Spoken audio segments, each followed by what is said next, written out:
Adakah orang yang bergaji RM10,000 itu lebih kaya daripada orang yang bergaji RM5,000?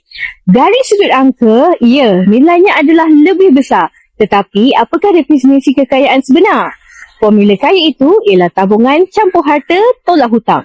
Jika jawapannya adalah kecil atau negatif, walaupun angka RM10,000 itu besar, tidak bermakna mereka adalah dalam golongan lebih kaya daripada mereka yang bergaji RM5,000. Sebab itu, ramai yang jatuh muflis juga adalah daripada golongan yang bergaji besar. Kekayaan yang sebenar adalah apabila anda dapat bertahan tanpa gaji dalam tempoh yang lama.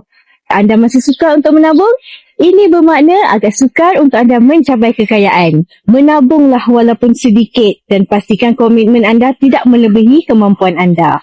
Dengan ini, anda dapat mengalihkan sebahagian daripada pendapatan anda kerana daripada simpanan inilah yang akan menentukan kekayaan seseorang. Jika anda tiada komitmen tetapi tetap tidak mampu untuk menabung, anda sudah boleh cari alternatif lain untuk tambah pendapatan anda.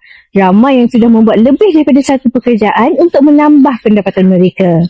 Jika anda ingin mulakan tabungan emas anda boleh isi borang sign up di bawah supaya Rina dapat bimbing anda menjadi penyimpan emas yang berjaya. Jangan lupa follow, share, like dan repost video ini supaya lebih ramai dapat manfaat daripada sharing Rina ini.